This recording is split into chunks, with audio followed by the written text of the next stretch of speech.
Welcome to the People and Performance Podcast, featuring guest experts from such global brands as NASA, Salesforce, the Milwaukee Bucks, Staples Professional, IBM, Mutual of America, Xero, and Simon Sinek Inc. The show offers expert insights into the strategic capabilities and behaviors needed to grow and sustain employee performance.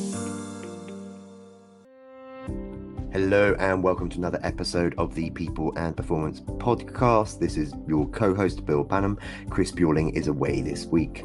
In this episode, we hear from Jacob Morgan, a multiple best-selling author, TED and keynote speaker, professionally trained futurist, and the founder of the Future of Work University.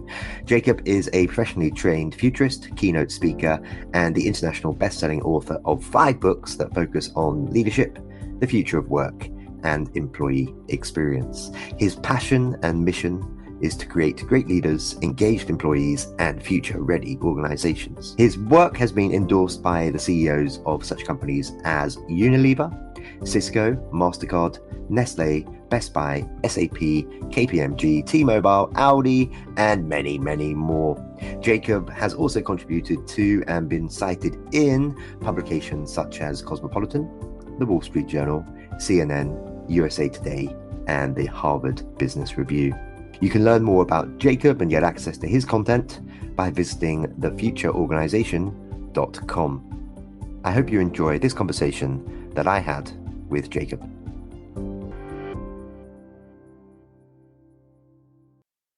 Jacob Morgan, it's my absolute pleasure to welcome you to the People and Performance Podcast today. Thank you for having me. So you and I have spoken on the HR Chat Pod before, but never on this show. So why don't you start by introducing yourself to our audience? Sure. So my name is Jacon Morgan, obviously. And for people who are not familiar with me or my work, which I fully accept is probably quite a lot of people in the world, I'm working on it. But I got started in this space around 15 years ago, where I had terrible jobs working for other people. And the last job that I had, or one of the last jobs I had, was when an executive at an organization I was working at made me go get him coffee. And ever since then, I've been interested and fascinated in how to create organizations where we have great leaders, where we have engaged employees, and when we have future-ready organizations. And so I've been doing a lot of speaking, I've been doing a lot of writing, creating content, and really doing my best to share stories and any research and insights on how we can create a world where we all want to show up to work and where we have leaders we want to work with. The People and Performance Podcast, supported by Fidello Inc., is dedicated to offering tips and expert insights into the strategic capabilities and behaviors needed to establish, grow, and measure the performance of employees. If you enjoy the show, why not subscribe and give us 5 stars through your favorite podcast app?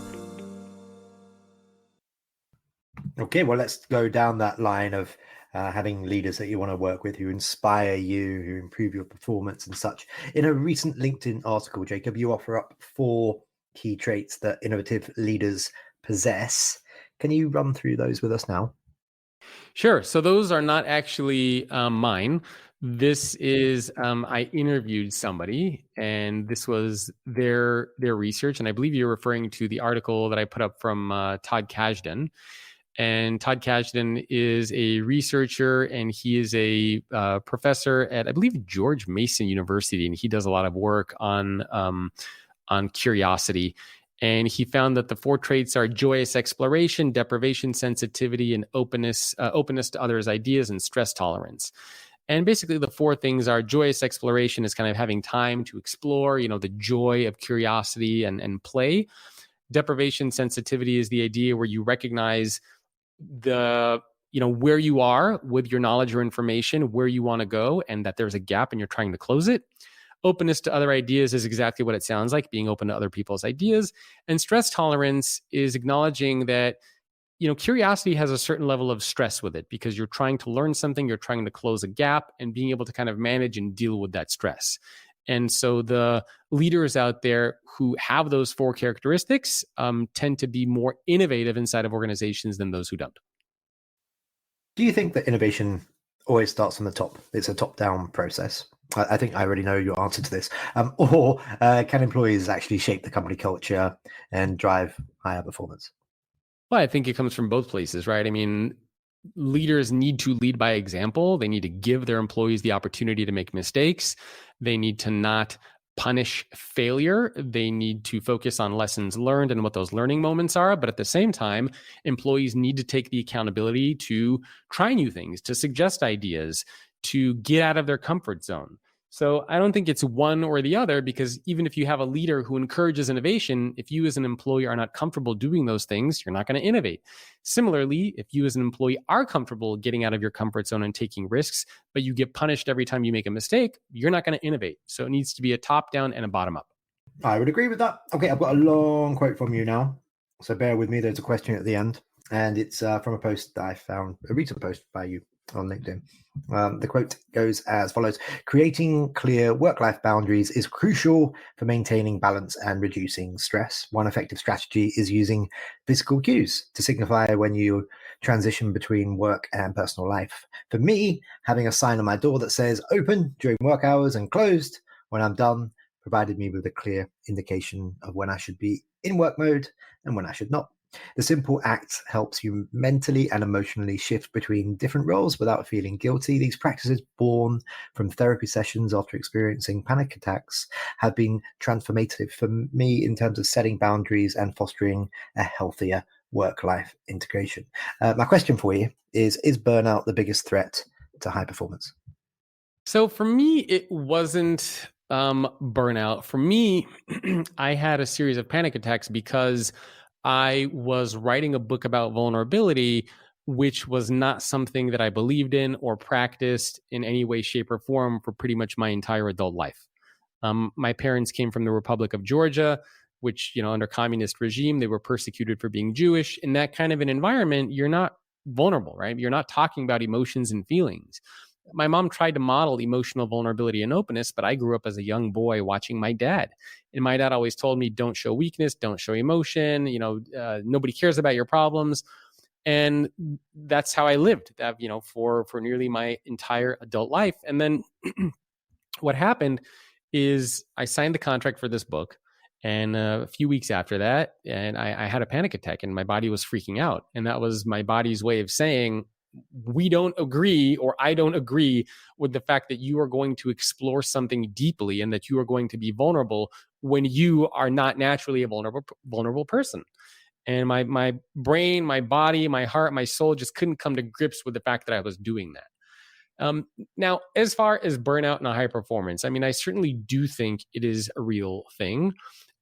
Is it the number one thing that hinders high performers? I'm not sure. I don't know what the data or the statistics are on that. And it also depends whether you are an owner or an implementer, right? I mean, I run my own business, so I'm an owner. Sometimes I do get burned out, right? Sometimes I just get exhausted and I have a lot going on. But a lot of the times I really love the work that I'm doing. I enjoy it and I can do it longer than if I was an implementer, meaning that I was taking somebody else's vision and ideas and implementing those. When it's your own ideas, your own vision, your own product, your own service, your own book, for me, it's different because you have more of a sense of ownership. But I do acknowledge and respect that for a lot of employees, they don't have that. And burnout can be a very real thing because your task list gets longer, your emails pile up, you are constantly asked to do more with less. There's a lot of pressure on you. Yeah, I mean, absolutely. Burnout is a real thing. It's important to focus on our well-being.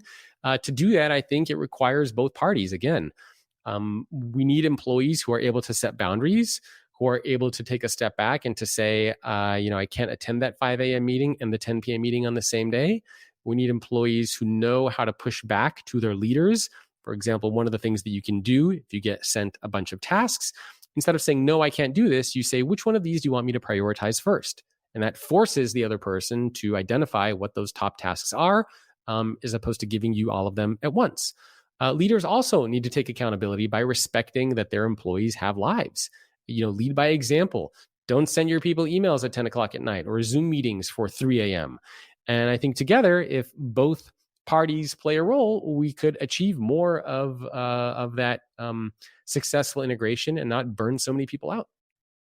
Okay, that was a really interesting answer there as to why you were getting those panic attacks. It's almost like you're feeling like there's imposter syndrome going on. So I guess an obvious follow-up question there is, what have you done over the course of writing this book to try yourself and with your organization, with your colleagues, to lead with more vulnerability? Oh, there have been a lot of things. So there's kind of like personal things that I've done, which are not about leading with vulnerability. They're kind of about just taking care of myself. And then there's the leading vulnerability that I've actually been doing with my team. So with my team, I've definitely been more conscientious about talking about mistakes, failures, challenges, and struggles, but also telling them, coming up with solutions for it. So the whole key here with leading vulnerability is leadership plus vulnerability equals leading with vulnerability. In other words, competence plus connection. And so to give you an example, it's not just about going to your team, especially if you're in a leadership role, and saying, hey, I'm really struggling because I have a lot of work going on, or I'm really struggling because I don't know the answer to this. It's about, hey, this is what I'm struggling with. Here's some ideas that I have on how to solve that problem. What do you think? Or do you have any other suggestions, right? It's adding the leadership piece to it. So I've been very good. In fact, we had a team meeting today, and I was telling my team that I struggle because I get assigned a lot of different tasks and projects, and it can sometimes feel overwhelming. But I didn't just say that. I said, here are some ideas that I have for how we can solve that problem. What do you think? And do you have any other ideas? In other words, vulnerability, I'm not just talking about the problem, I'm trying to provide a solution. So if I come to you and I say, hey, I made a mistake, that's vulnerable. But leading with vulnerability would be, hey, I made a mistake. Here's what I learned. Here's what I'm going to do to make sure that mistake doesn't happen again. So that is the critical aspect here that we need to remember to focus on when we're thinking of those things. So I've been very good with my team about doing that, not just talking about the challenges or failures or struggles, but adding the leadership piece. And in my personal life, there are a few things that I've done. I have a little sign now that says open and closed that kind of mentally allows me to switch off and close work when my kids are home from school. My wife and I, in the evenings, we talk about how we're feeling. We talk about how we're doing. We talk about emotions, things like that nature to check in with each other. I do gratitudes with my kids in the morning, and we go over, we do like little daily affirmations to kind of start our day right. And so those are all important elements. And, there are others that I've been doing, eating well, exercising, getting enough sleep. I've really been prioritizing all that stuff. Okay, thank you very much. Next couple of questions I've got for you, Jacob, are questions that we ask of all of our guests. Okay, the standard questions we ask of all of our guests, and then we do clever things with them, like cut them up and use clip shows and whatnot later on. The first one, in 1 minute or less, can you share one piece of advice or some direction that you were given by a mentor, leader, or colleague that inspired you to perform at a higher level in your career? Well, the best piece of advice I was ever given was from my dad. And, he probably saw it on a bumper sticker, but he always told me, try to be a leader, not a follower. Get out of your comfort zone, lead the way, do something different, and so that's been kind of an important thing for me. And the next question, feel free to take longer than 60 seconds. From a culture and people processes perspective, Jacob, what does a high-performing company mean to you? High performing means that obviously there's kind of the results angle. Obviously there's, performing, making sure that you're closing deals, the company's growing, things of that nature. But it's also an environment where employees feel like they want to show up to work each day. It's an environment where leaders have the backs of their employees. It's an environment where you have a corporate culture where employees feel like they're valued. It's an environment where the employee experience is prioritized. So I think it's both. You're putting people first, but you're also making sure that you're not sacrificing the numbers or the growth as well. You need both of those elements, right? I mean, let's be real. It is a business, but I don't think you need to sacrifice one for the other. I think you can do both at the same time, and focusing on your people helps you get to those numbers. And just finally for today, Jacob, your latest book is called Leading with Vulnerability. You spoke about it just a moment ago. Can you tell us how we can get a copy of your book? And of course, how can folks connect with you? Sure. So the book is called Leading with Vulnerability. We made a URL for it called leadwithvulnerability.com. And people who get a hardcover copy, there's some fun bonuses that you can get. The book is also available wherever you can find a book. Just type, Leading with Vulnerability into whatever bookstore you like. My email is jacob@thefutureorganization in case people want to get in touch with me or have any questions. Perfect. Jacob Morgan, thank you very much for being our guest. Thanks for having me. Thank you for listening to the People and Performance Podcast. If you enjoyed this episode, please remember to like, comment, and subscribe.